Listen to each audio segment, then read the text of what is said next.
Hey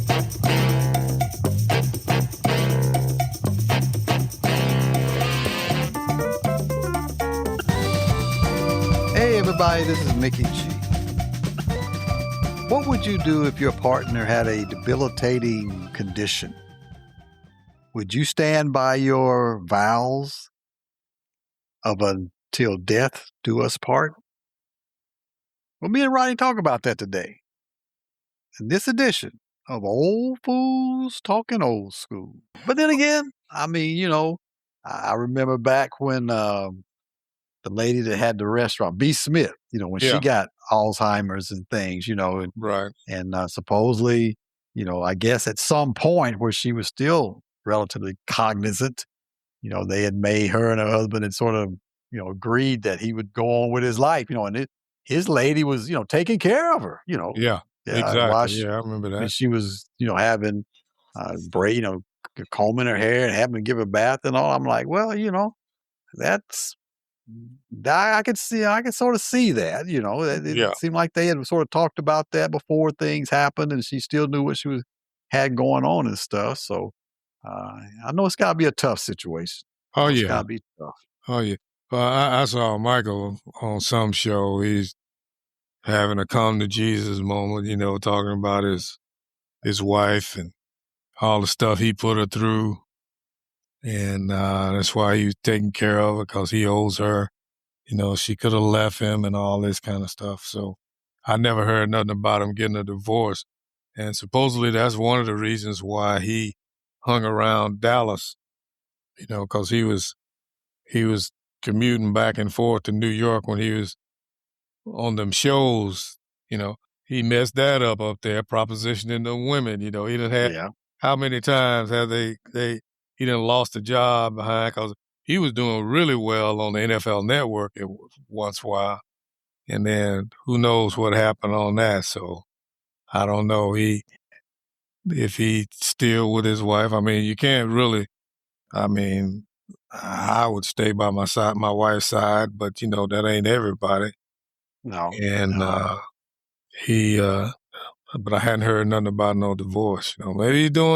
Maybe she's institutionalized now. Maybe she's just beyond I just that wonder. point. Yeah, I quite forgot about that till you mentioned it. I just wondered the same thing. Maybe it's got to that point. But once again, I don't know the current situation, but it sort of just makes people talk, especially when you're in the public eye, like the way Oh yeah. he is, kind of thing. And do you say I got to go on with my life, and you go out and you have your lady with you and that kind of thing, or do you sort of make, well, no, I need to go out, I'll be by myself, but when I come back, you be here for me, kind of thing. Mm-hmm. I don't know. I guess it's one of those things, depending on how, sort of what the situation is. They say you never know what you would do unless you were in a situation. In that situation, that's true. But I honestly think that I would just say, hey, I ain't nobody, so I don't care, but I don't know how much they treasure who they think they are.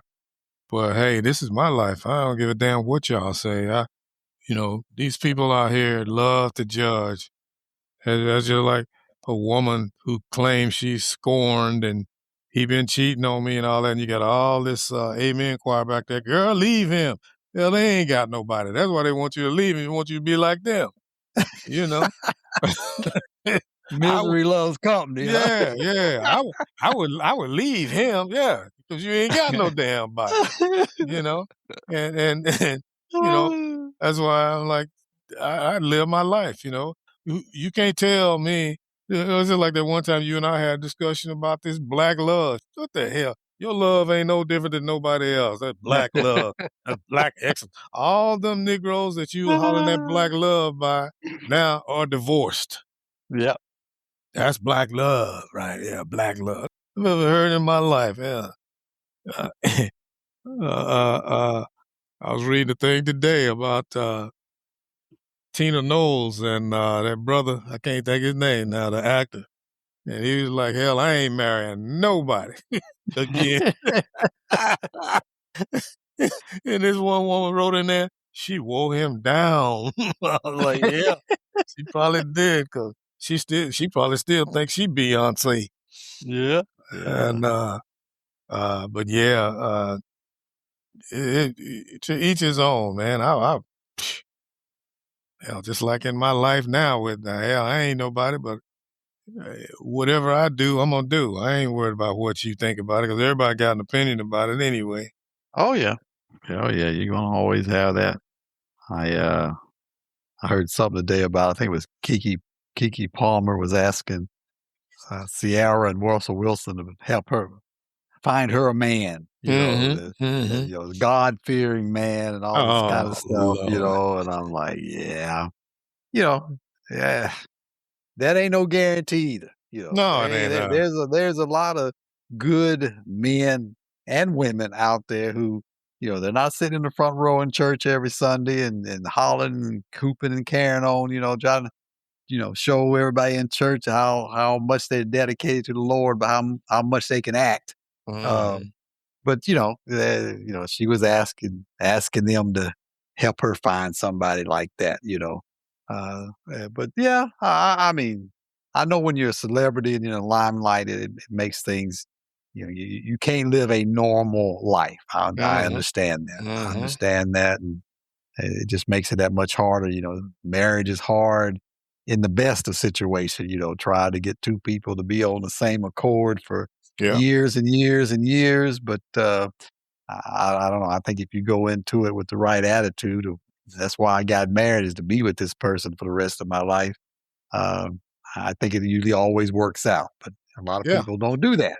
Yeah. They A lot of these people are just uh, not only celebrities, but a lot of these women go in there, they got a checklist, and now you ain't gonna never find.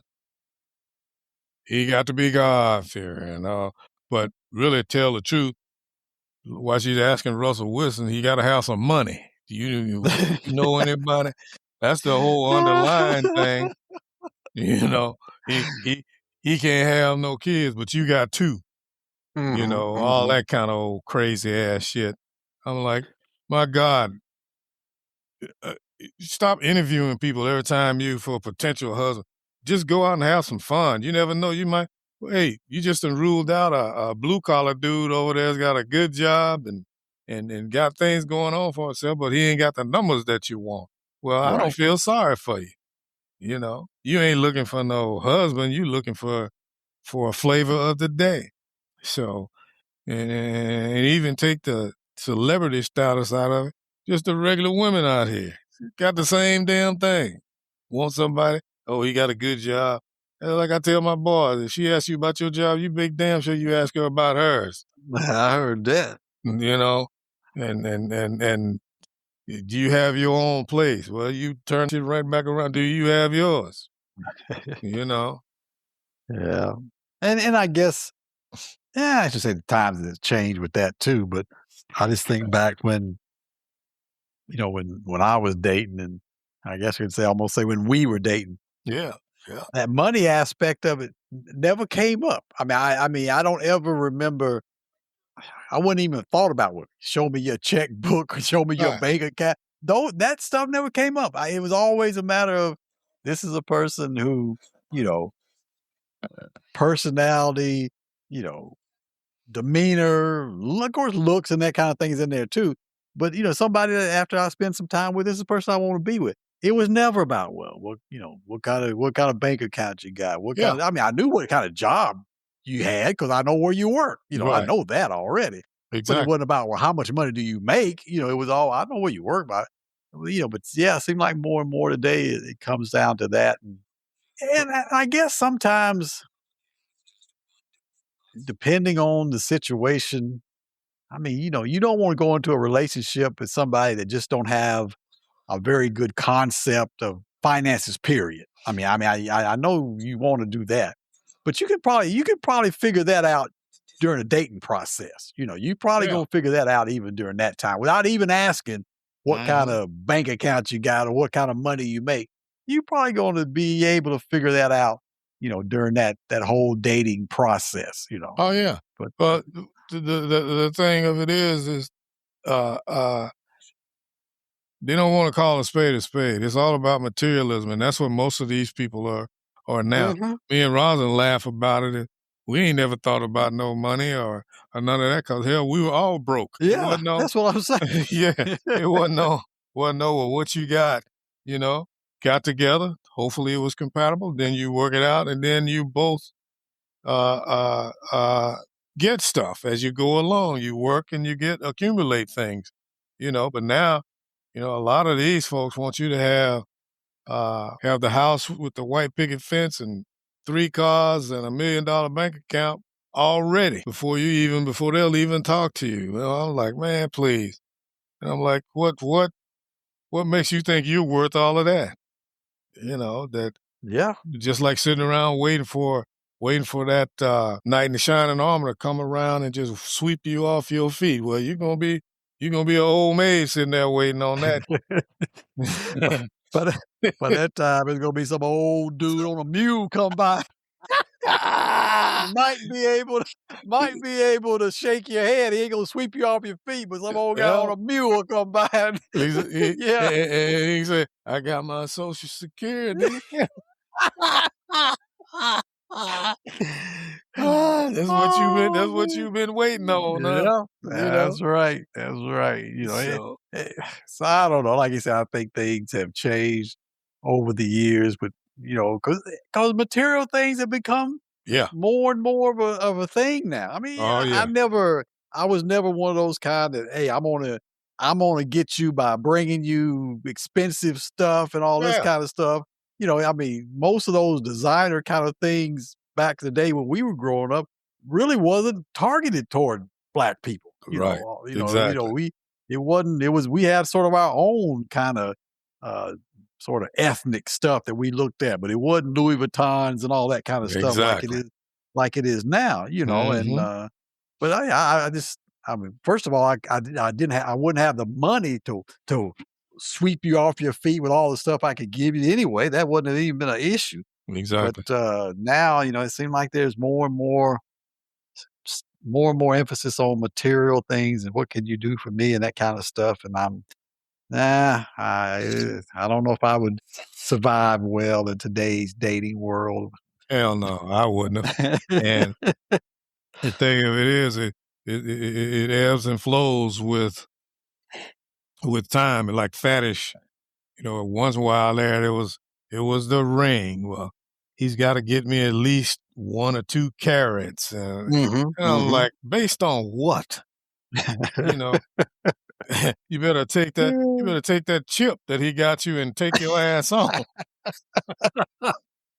be glad, be glad you got a ring, but he got to do this and he got to do that. And I'm sitting up here, you can't even cook, but you gonna try to tell me what a man is supposed to do. Yeah, Oh yeah. no, boy, if I'd have come up in this era, I'd be single like a big dog, bro. I heard that. I You know, heard that. you Matter of know, fact, Bear was she was messing with me today. She had bought this ring, and she said, "Hon, this ring you bought me, look at all the diamonds in it." It looked like somebody had took a ring and a salt shaker to shake the salt all over it. And I said, "Yeah, baby." I said, "If I could have put more on there, I would have put more on there, but they couldn't put diamonds on that ring." I said, "It's like a sugar salt shaker that's so much glistening on."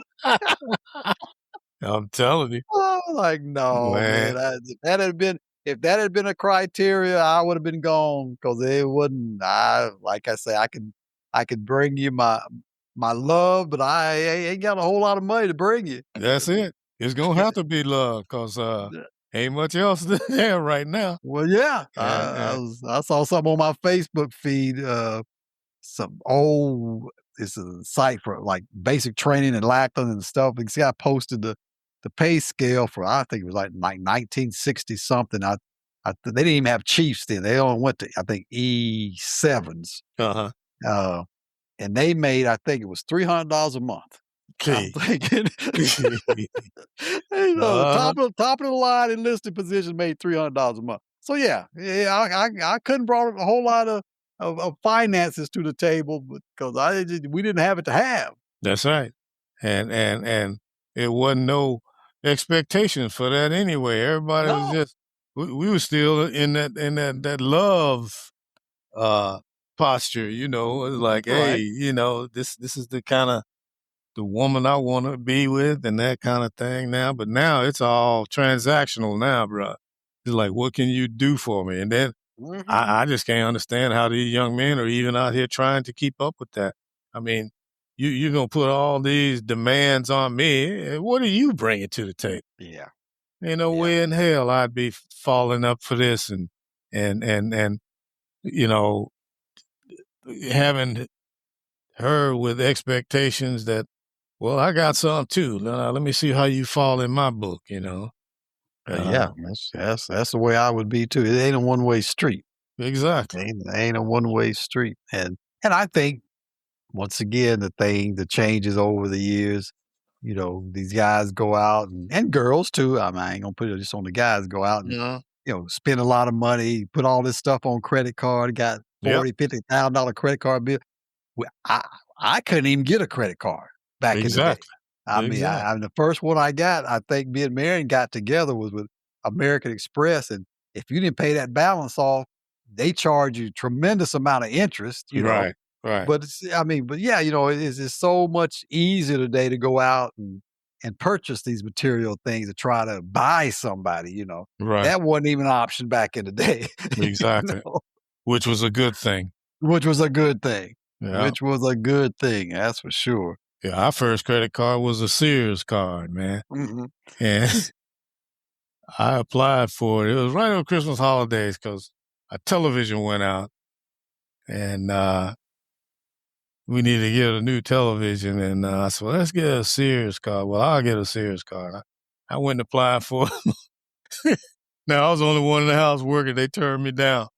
I was like, I'll be damned. So, so I said, well, you apply for it. Rosin applied for it. He got it. I was like, I'll be damned. She didn't even have a job, And we got that card and bought us I'll never forget, $79 television. I was like, look at him. We walking in tall cotton now, boy, 19-inch. Yes, sir. They turned my butt smooth down, man. Yeah. So I was like, I held a grievance with Sears for a long time, right? You want to go over to Sears? Hell no, I ain't going to Sears. They ain't give me a card. I ain't going over there. Yep. So, Oh, yeah, boy, I tell you, things have changed because like I say, there ain't many days that don't go by that I ain't got some kind of mail coming in. Yeah, approved, and oh, I'm big like, time. yeah, yeah, every day I get something coming through the mail, stuff like that, so, yeah, Mm-hmm. that kind of stuff has changed, but I've always said, time goes on, things are gonna change, things are gonna Mm-hmm. change, Oh, that's just yeah. part of life, Because it's your part of condition is life. going to change, man. Yeah, yeah, yeah. And it's just amazing how it works out, because I remember when I first retired, man, I was like, man, that job wasn't walking up real quick. I could have had a job, but I was like I told this one woman, I said, hell, you see, my name has senior at the end of it. Don't have junior. Yeah, I ain't working for that. Shit, you got to be out your mind, you know.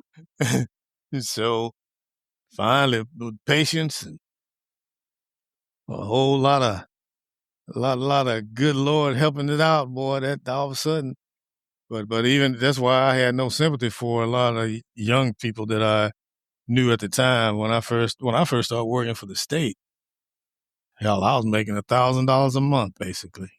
Mhm. You know, thank God I had a retirement on top of that, Right, right. but when I had kept hearing, "Oh, I'm not working for that," I'm like, they overpaying your ass if they give you any more for what experience you got, you know. But it works out, you know. Yeah, yeah, It works it out. does, it does. I think back when I retired, I didn't have a job. I Mhm. and it for some reason, I guess probably being naive or whatever, it didn't bother me. Right. I just knew I'd find a job. I mean, Yeah. I guess it was just one of those things where I knew I was gonna find a job, and like you say, had a retirement check coming in, so it wasn't like I wasn't bringing nothing to Yeah. the dance. So I had a retirement check coming in, but I remember, not having a job, going out, doing some searches, and that's Yeah. when I was, uh, I mean, almost 90% set on being a financial planner with Edward Jones. I went and did an interview, and they said, "Yeah, this is how we work. We'll set you up with an office and all this kind of stuff." And I'm like, I've always liked that kind of stuff. That's what I think I want to do. And then that civil service job came up, and I'm like, well, that's a steady paycheck. This financial advisor stuff, it can be hit or miss.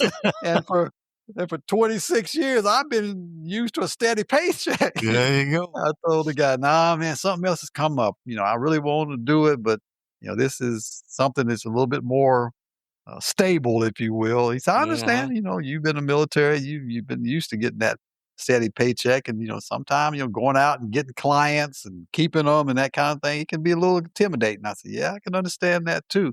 But but yeah, I mean, it wasn't like I was sitting at home sweating and, "Oh Right. man, what are we gonna do? Are we gonna be able to send the girls to school? Are we gonna be able to put food on the table?" Right. I guess I was just dumb. I was just sitting there like, "Okay, I'm retired now. Let me find a job." Yeah.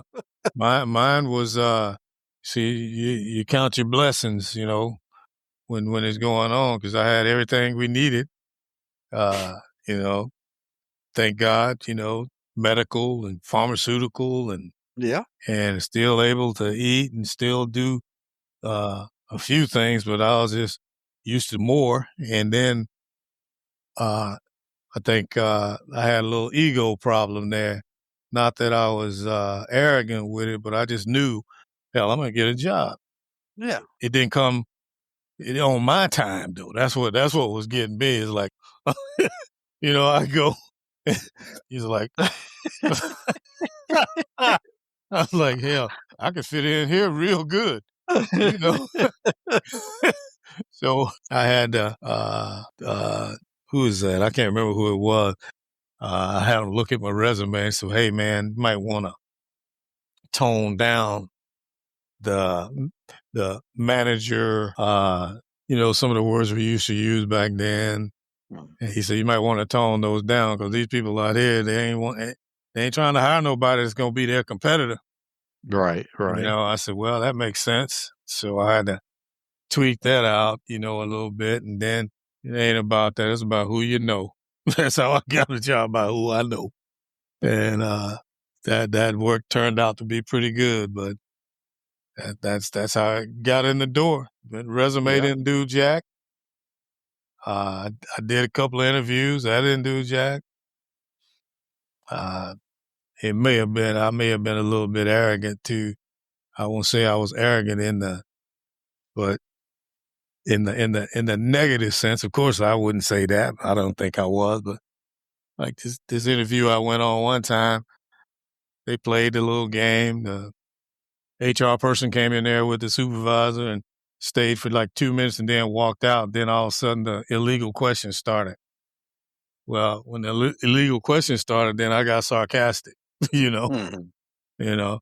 So where have you been for the last 20 odd years? And I said, I've been here. I said, wait, you ain't supposed to be asking that. Ask me how many kids I had. You ain't supposed to be asking me that, And so from that point, it just went downhill. I didn't want the Yeah. job no way.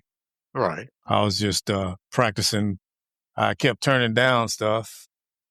I said, well, let me go ahead and just go to some interviews just to get some practice to see where they're coming from. Because I was going through the VA. They would set me up with appointments to interview and somebody else. So I was kept saying, all I did was look at the salaries and nope, nope, that ain't gonna Yeah. do it, and but yeah, it worked out, man. It seemed like it was gonna be like, man, this is gonna take forever. Yeah. But that's what, sort of happened to me. You talk about, who you know kind of stuff. It wasn't so much, I guess, who I knew, but being in the right place at the right time, because that's the Yeah, way it was me. yeah. I thought I was going to go into IT. That's where my degree was and all this. And Mhm. I told me, I said, I need to get some resume fillers in IT stuff. Of course, she's working at the help desk at at Andrews at Mountain Grove at the time. I said, I'm just going to go volunteer and come up there and work with you so I can say I've been working around that. So she asked the squadron commander if it'd be all right if I volunteered. He said, yeah, as long as y'all can get along, it don't bother me. And I said, well, that ain't going to be no problem. So I went up there and she was teaching me some things and I was helping, do trouble tickets and that kind of thing. And um, that's when he came up and was talking about this new position that they were opening up. And he asked me if I knew about HIPAA. And I said, well, I've heard the initials, before, but the acronym, but I don't really know what it is. Right. He said, well, we're going to have a new position here. I'd like for you to apply and stuff. So I said, okay, I'll apply. Like you say, it ain't going to hurt to apply. So I went and applied and stuff. And like I said, I didn't think I got the job. Matter of fact, I called him up one day after I'd done the interview and everything. I said, can you give me some tips on how I could maybe do better on my interviews and things? He said, they ain't called you from civilian personnel yet? I said, no. He said, we hired you. I said, well, I ain't heard from nobody. I ain't heard. He said, let me call civilian personnel. What's going on? So he called over and said, they will call you today. But yeah, we hired you. I'm like, okay. So being there and being in that environment, and I would, like I say, as a volunteer, he'd come up there and see how things were going because the help desk was busy. Of course, IT help desks are always busy. Yeah. And everything. But just being in the right place at the right time, because it wasn't about, like you say, it wasn't about my resume, because there wasn't nothing in my resume that had anything to do with HIPAA and nothing like that at all, but just happened to be in the right place at the right time. And sometimes that's what it does. It's just a matter of that, or like you say, knowing somebody. And I sort of knew somebody because I was up there working with him. He was the guy that was hiring, but yeah, sometimes it just comes down to stuff like that. And I know it can be frustrating for people who have those A+ resumes and have done it all kind of thing. And you go in and, you don't get hired and stuff because somebody else knew somebody kind of thing. I know that kind of stuff can be frustrating. So I was just very, very blessed in the situation that I was in, because it wasn't about, like you say, it wasn't about my resume. It wasn't about, hey, I've done this for the last 10 years. I can walk right in and take that program over for you. So yeah, sometimes it just works out. Yeah. Oh, definitely. Half of them resumes be full of lies anyway. Well, yeah. There was a guy I worked with when I was transitioned to the VA. Came in, a black guy, working as a contractor. Man, he put in there, he had a PhD and all this stuff. Come into work one day and he ain't there. And I said, I don't know what his name. I said, where's so-and-so at? Oh, he was let go. He was taken off the contract. It was a contractor that was he worked for. He was taken off the contract. I said, oh, what happened? He lied on his resume. I said, really? Yeah, he had on his resume that he had a PhD. He ain't got no PhD. I'm like, and to me, that was so foreign. I'm like, yeah. Why would you lie on a resume? You're supposed to tell the truth, and once again, being naive, I guess sometimes you'll do whatever you think it takes to get the position, but yeah, they found out that he didn't have a graduate degree, had to let him go. I'm like, wow, I ain't never heard of that before. But, those folks out there have been doing that for a long time. Well, I found that out after I was talking to the other guys because that was something else. I had never worked with anybody that was really on a contract before. I mean, we had a few, civil service employees in dental clinics and all, and the only person that I knew that worked on a contract was actually when I was at Scott, this black dentist that was there. He was a retired colonel. He was one of the first black dental colonels there were, and the first one to be a dental commander. He was working on a contract, and I'm like, contract? I never really understood that concept. But when I started working for the VA, most of the people that worked in our office were contract folks. Right. And, but yeah, I found out from talking to them after this happened. He said, oh yeah, people lie on their resume all the time. All the time. I said, really? They said, yeah.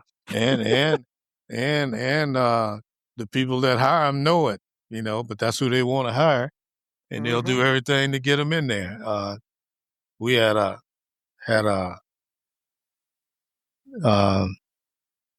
finance director Hell, I bet she didn't even finish damn high school. Because only thing she had going for her is big titties. Mm-hmm. That's what them old judges like to see. Where's Lynn at?